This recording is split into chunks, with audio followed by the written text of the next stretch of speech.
مہینہ عطا فرمایا، اور آج 14 شعبان ہے، اور مغرب کے بعد جو ہے 15 شعبان کی شب جو ہے وہ لگ جائے گی، جسے شب بارات بھی کہا جاتا ہے۔ بارات مانے چھٹکارے کی رات۔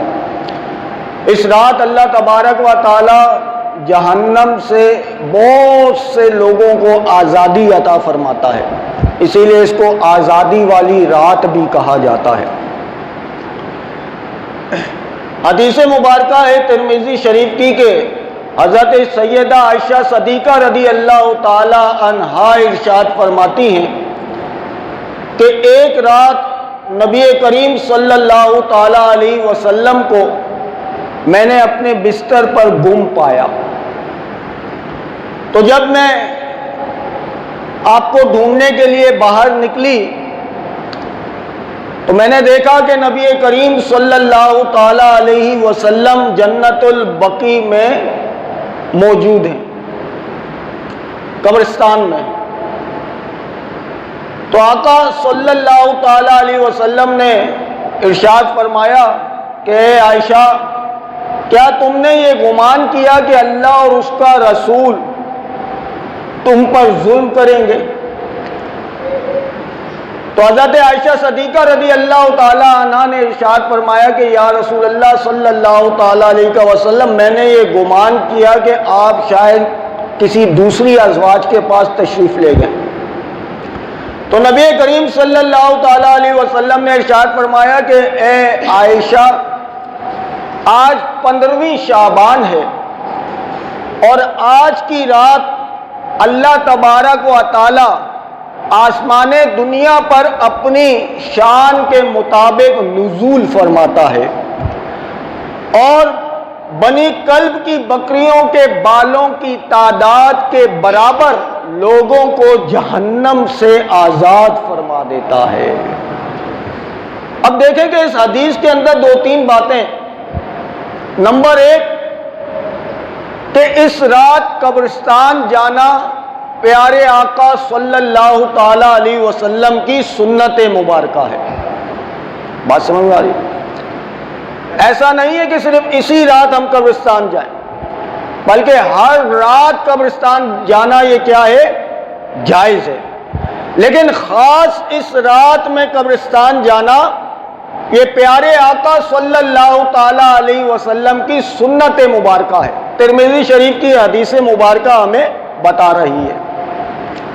تو اس رات ہمیں بھی چاہیے کہ ہم بھی قبرستان جائیں، اپنے پیاروں کے لیے، اپنے دوست احباب کے لیے اور دیگر مسلمانوں کے لیے دعائے مغفرت کریں۔ اب نبی کریم صلی اللہ تعالی علیہ وسلم کی والدہ کی قبر نہیں تھی جنت البقیع میں۔ اب کوئی یہ کہے نا میری والدہ کی قبر تو جو ہے گاؤں میں ہے، تو میں یہاں کیوں جاؤں؟ تو ایسا نہیں ہے، آپ یہاں بھی جائیں گے اور دعا کریں گے تو انشاءاللہ آپ کی والدہ کو بھی اس کا ثواب مل جائے گا، اگر کسی کی والدہ ہو یا والد ہو یا کوئی بھی ہو۔ بعض لوگوں کا ذہن ہوتا ہے کہ یار جہاں میرا اپنا دفن ہے میں وہاں جاؤں۔ ہاں، اگر وہ کراچی میں ہی کہیں ہیں وہ جا سکتے ہیں تو جائیں، لیکن اگر گاؤں وغیرہ میں ہیں تو وہ یہاں کے قبرستان میں چلے جائیں، دیگر مسلمانوں کے لیے دعا کریں تو انشاءاللہ وہ دعا آپ کے والدین یا آپ کے عزیز و اقارب یا کوئی بھی جو آپ سے دور ہیں، جن کی قبور کی آپ زیارت نہیں کر سکتے، کچھ مجبوریاں ہوتی ہیں، تو اس کا ثواب بھی مل جائے گا۔ تو اس رات ہمیں بھی قبرستان جانا چاہیے، قبروں پر پھول بھی ڈالنے چاہیے۔ ان تمام کی دلیل میں عرض کروں گا، اور جو اعتراضات ہوتے ہیں وہ بھی انشاءاللہ میں ابھی عرض کر دوں گا۔ تو قبروں پر پھول بھی ڈالنے چاہیے۔ پھولوں کا فائدہ کیا ہوتا ہے؟ پھولوں کا فائدہ یہ ہوتا ہے کہ جب تک وہ تر رہتے ہیں وہ اللہ کی تسبیح بیان کرتے رہتے ہیں، اور اس سے مردے کو راحت ملتی ہے۔ اس کی دلیل میں انشاءاللہ ضرور عرض کروں گا، میں تھوڑا سا بیان اپنا چلاؤں، پھر سب اعتراضات اور اس کے دلائل انشاءاللہ میں عرض کروں گا۔ اور اس سے دوسری بات یہ پتہ چلی کہ نبی کریم صلی اللہ تعالی علیہ وسلم نے ارشاد فرمایا کہ اس رات اللہ تبارک و تعالی بنی کلب کی بکریوں کے بالوں کی تعداد کے برابر لوگوں کو جہنم سے آزاد فرما دیتا ہے۔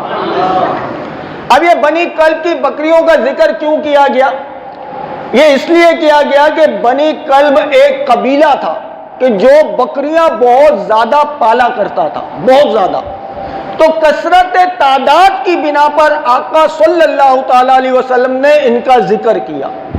بھائی اگر آپ ایک بکری کے اوپر ہاتھ پھیریں، اس کے کتنے بال ہیں یہ ہم شمار نہیں کر سکتے، گن نہیں سکتے، گننے بیٹھیں تو کافی ٹائم لگ جائے گا.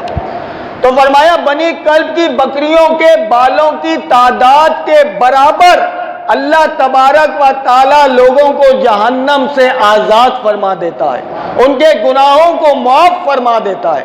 سوچیں کہ کتنی پیاری رات اللہ تبارک و تعالی نے ہمیں عطا فرمائی.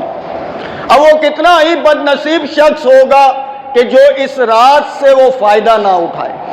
اس رات میں بھی وہ اپنے کام کاج میں مشغول رہے، کھیل کود میں مشغول رہے، واٹس ایپ پہ، یوٹیوب پہ، موبائل میں ہی وہ مشغول رہے. تو وہ کتنا بد نصیب شخص ہوگا کہ اس رات اگر وہ اپنی بخشش اور مغفرت نہ کروا سکے، اللہ کی بارگاہ میں آ کر توبہ کیے بغیر اگر اس نے یہ رات گزار دی تو وہ بڑا ہی بد نصیب شخص ہوگا.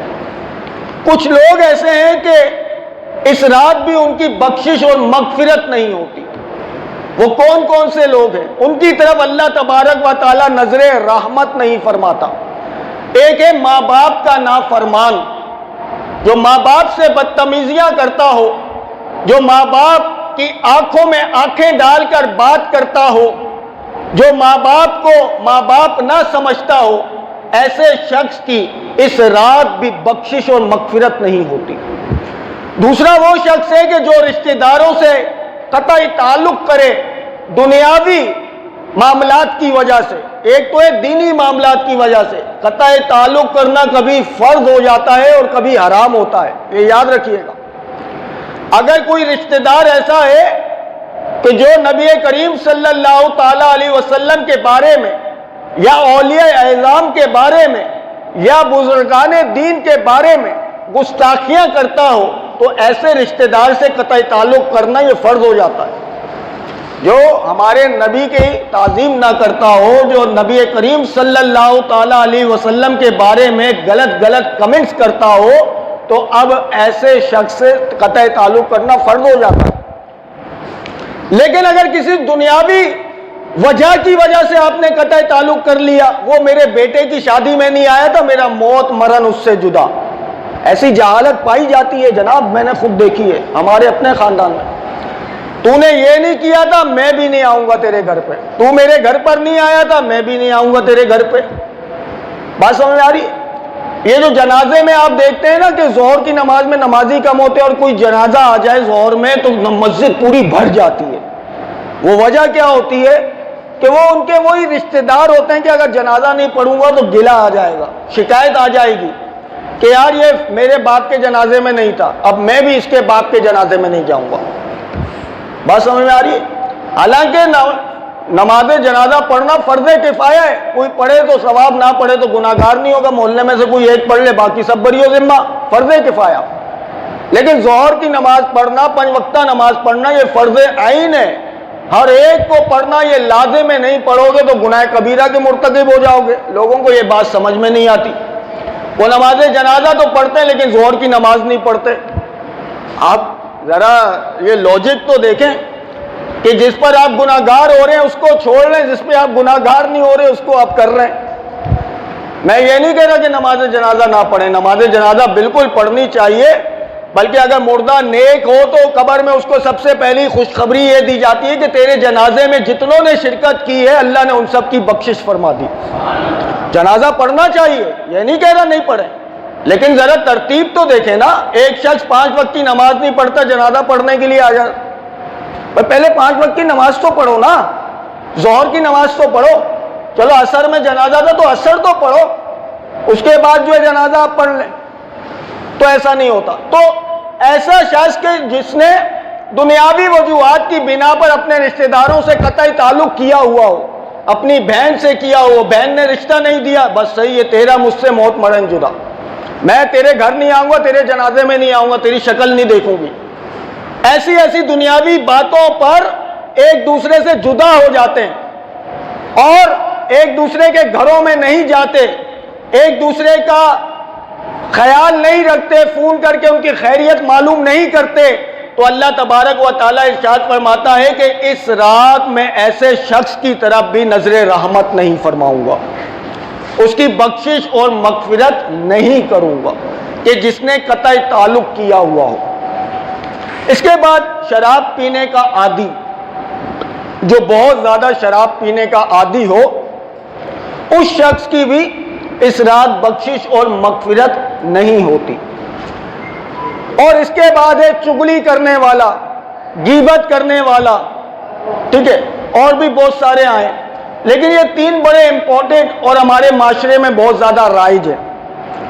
تو اسی لیے میرے مسلمان بھائیوں، اگر کوئی ماں باپ کا نافرمان یہاں بیٹھا ہوا ہے یا مجھے سن رہا ہے، اگر اس نے اپنے ماں باپ سے بدتمیزیاں کی ہیں، ان کا دل دکھایا ہے، ان کی جو ہے دل آزاری اس نے کی ہے، تو اسے چاہیے کہ مغرب سے پہلے اپنے ماں باپ کو راضی کر لے، تاکہ وہ بھی ان خوش نصیبوں میں شامل ہو جائے کہ جن کی اس رات بخشش اور مغفرت ہو جاتی ہے۔ پاؤں پکڑ کے بھی اگر اپنے ماں باپ کو راضی کرنا پڑے تو کر لینا، اس لیے کہ ماں باپ اگر ناراض ہوئے تو یہ خطرہ ہے کہ انسان دنیا سے جاتے وقت بھی مسلمان نہ رہے، کلمہ طیبہ جاری نہیں ہوتا۔ اگر کسی کے ماں باپ ناراض ہونا تو مرتے ٹائم اس کے زبان سے کلمہ طیبہ جاری نہیں ہوتا، تو اس لیے اپنے ماں باپ کو راضی کر لینا۔ اور جنہوں نے رشتہ داروں سے قطع تعلق کیا ہوا ہو، اگر کوئی آپ میں ایسا بیٹھا ہوا ہے یا کوئی مجھے سن رہا ہے، تو اپنے رشتہ داروں سے بھی پہل کر لینا۔ ادھر تو یہ انا کا مسئلہ بھی بنا لیتے ہیں نا کہ یار وہ کرے نا پہل، میں کیوں کروں، میں بڑا ہوں وہ چھوٹا ہے۔ نہیں، نبی کریم صلی اللہ تعالیٰ علیہ وسلم نے ارشاد فرمایا کہ تم تعلق جوڑنے میں پہل کرو، اگر تمہاری عزت گھٹ جائے تو بروز معاشر مجھ سے لے لینا۔ کتنی بڑی بات ہے۔ تو اسی لیے اگر آپ سے کوئی ناراض ہے، چاہے غلطی اس کی تھی، آپ پہل کر دیں، آپ چلے جائیں اس کے پاس۔ اچھا، ایک ٹرینڈ ہمارے ہاں یہ بھی چل گیا ہے کہ بس موبائل اٹھاؤ اور معافی نامہ بھیج دو، یہ بڑی رسمی چیز چل گئی ہے ہمارے ہاں نا۔ آپ موبائل کھولیں تو آئے رہے ہوں گے معافی نامے، معافی نامے، معافی، مجھے معاف کر دیں، میں نے جو جو غلطیاں کی مجھے معاف کر دیں۔ ارے ایسے معافی تھوڑی ہوتی ہے بھائی۔ آپ ایک کمرے میں بیٹھ کر ایک میسج کر دیں کہ جی یہ معافی نامہ، اور وہ بھی خود سے لکھنے کی توفیق نہیں ہوتی، وہ کہیں سے نیٹ سے اٹھایا یا کہیں سے کاپی پیسٹ کیا اور آگے بھیج دیا۔ بتائیں کہ کیا وہ دل سے معافی مانگ رہا ہے؟ معافی نہیں مانگ رہا۔ اگر کوئی صرف اتنا کہہ دے اللہ کی بارگاہ میں توبہ نہ کرے، بس ایسے کر دے، ایسے کرتے نا، بس یہ توبہ ہو گئی۔ اکثر لوگوں کی توبہ یہ ہوتی ہے، ان کو پتہ ہی نہیں توبہ کرتے کیسے۔ تو یہ رات بھی توبہ کی ہے، اللہ سے توبہ کس طرح کرنی ہے اس کا بھی علم ہونا چاہیے کہ میں نے اپنے رب سے اپنے گناہ کی معافی کیسے مانگنی ہے، کیسے توبہ کرنی ہے۔ اگر آپ نے کسی کا دل دکھایا ہے تو موبائل پر اور میسجوں پر اکتفا نہ کریں، بلکہ جائیں اس کے پاس، اپنے چہرے پر شرمندگی کے آثار نمایاں کریں، پھر آپ کو پتہ چلے گا کہ معافی اصل میں ہوتی کیا، اور وہی دل سے معافی مانگنا ہوتا ہے۔ موبائلوں پر یہ معافی نامے نہیں ہوتے جی کہ میں معافی نامے موبائل پہ ایک میسج بھیج دوں کہ مجھے معاف کر دیں، مجھے معاف کر دیں، یہ بڑا ٹرینڈ چلا ہوا ہے۔ میرا ایک ویڈیو بیان ہے یوٹیوب پہ، مفتی محمد عاصم مدنی چینل کا نام ہے، اس پر آپ دیکھیں SMS پر معافی مانگنا کیسا، وہ ویڈیو آپ دیکھیے گا۔ میرے پاس ٹائم نہیں ہے اس پہ میں کلام کرتا۔ تو اس کے بعد جو ہے نا میں تھوڑا سا یہ عرض کروں گا، دلائل جو ہے میں بہت سے لوگ آپ کو ایسے ملیں گے مکتبہ فکر کے، اور یوٹیوب پر بھی آپ کسی کے بیان سنیں گے تو وہ کہتے ہیں کہ اس رات کی کوئی حیثیت ہی نہیں ہے۔ ذرا غور سے توجہ سے میری بات سماعت فرمائیے گا۔ وہ کہتے ہیں کہ اس رات کی کوئی حیثیت نہیں ہے۔ وجہ وہ یہ کہتے ہیں کہ جتنی بھی احادیث کریمہ اس کے ضمن میں آئی ہیں وہ سب کی سب ضعیف ہیں۔ کیا ہیں؟ ایسا سن رکھا ہے نا آپ نے؟ کہتے ہیں کہ یہ ساری حدیثیں ضعیف ہیں اور اس رات کی کوئی فضیلت نہیں ہے، اس رات میں عبادت کرنا جائز نہیں ہے۔ آئے جناب میں آپ کو دلائل سمجھاتا ہوں۔ کہ اس رات میں عبادت کرنا جائز ہے یا نہیں ہے۔ اللہ کرے کہ میں سمجھانے میں آپ کو کامیاب ہو جاؤں اور آپ بھی میرا سمجھا ہوا سمجھ کر اس پر عمل کرنے میں کامیاب ہو جائیں۔ یاد رکھیں کہ ضعیف حدیث جو ہے وہ جھوٹی حدیث نہیں ہوتی، بات سمجھ میں آئی؟ اور پھر دار ادب میں رہ کر ان سے ایک سوال کیا جائے کہ یہ بتائیے کہ آپ کو یہ کس نے خبر دی کہ یہ حدیث ضعیف ہے؟ کس نے خبر دی؟ اللہ تعالیٰ نے آپ کو بتایا کہ یہ حدیث ضعیف ہے، یا نبی کریم صلی اللہ تعالی علیہ وسلم نے آج خود بتایا تھا کہ میری یہ حدیث ضعیف ہے؟ نہیں، نہ اللہ نے بتایا نہ رسول نے بتایا۔ کس نے بتایا؟ انہوں نے بتایا جنہوں نے حدیثوں کو جمع کیا، جنہیں ہم محدثین کہتے ہیں، جنہیں ہم اہل حدیث کہتے ہیں۔ اصل اہل حدیث وہ ہیں کہ جنہوں نے حدیثوں کو جمع کیا۔ کوئی اگر اپنا نام اہل حدیث رکھ لے تو اہل حدیث نہیں بنتا بھائی۔ اہل کا مطلب ہوتا ہے والے، حدیث والے، جنہوں نے حدیثوں کو جمع کیا۔ امام بخاری، امام ترمذی، امام ابن ماجہ، یہ ہیں محدثین، حدیثوں کو جمع کرنے والے۔ انہوں نے بتایا کہ یہ حدیث ضعیف ہے، اور انہوں نے ہی یہ بتایا کہ اگر ضعیف حدیث فضائل کے باب میں آ جائے تو وہ معتبر ہوتی ہے۔ انہوں نے ہی بتایا، کتابوں میں لکھا ہوا ہے کہ ضعیف حدیث جھوٹی نہیں ہوتی۔ یاد رکھیں، ضعیف حدیث کیا ہوتی ہے کہ جس میں کچھ راویوں میں ضعف پیدا ہوتا ہے، ضعف پایا جاتا ہے، تو کہہ دیا جاتا ہے یہ حدیث ضعیف ہے۔ تو انہی علماء نے بتایا کہ ضعیف حدیث اگر فضائل کے باب میں آ جائے، مثال کے طور پر ایک حدیث ہے کہ نبی کریم صلی اللہ تعالی علیہ وسلم کا نام سن کر چومنا جو ہے یہ مستحب ہے، یہ فضائل کی حدیث ہے، کہتے ہیں ضعیف ہے۔ ضعیف ہے تو کوئی بات نہیں، اس پر عمل کرنا جائز ہوتا ہے۔ فضائل کے باب میں ضعیف حدیث آ جائے تو اس پر عمل کرنا یہ جائز ہوتا ہے۔ تو جب آپ علماء حدیث کی ایک بات مان رہے ہیں کہ یہ حدیث ضعیف ہے، تو ان کی دوسری بات ماننے میں کیا مذائقہ ہے بھائی؟ ان کی دوسری بات کیوں نہیں مان رہے کہ ضعیف حدیث جو ہے فضائل کے باب میں معتبر ہوتی ہے؟ ان کی دوسری بات بھی مان لیں۔ اور پھر دوسری بات یہ کہ اس رات میں ہی عبادت کیوں کی جاتی ہے؟ دیگر راتوں میں عبادت کیوں نہیں کرتے؟ دیگر راتوں میں بھی عبادت کرو نا، خالی اس رات میں عبادت کیوں کرتے ہو؟ تو اس کا جواب سن لیں کہ ہمارا موقف بھی یہی ہے کہ تمام راتوں میں عبادت کرنا جائز ہے۔ تمام راتوں میں بولیں عبادت کرنا جائز ہے۔ جب تمام راتوں میں عبادت کرنا جائز ہے اور آپ کا موقف بھی یہی ہے کہ تمام راتوں میں عبادت کرنا جائز ہے، بتائیں جب تمام راتوں میں عبادت کرنا جائز ہے تو شب برات والے دن عبادت کرنا ناجائز کیسے ہو جائے گا؟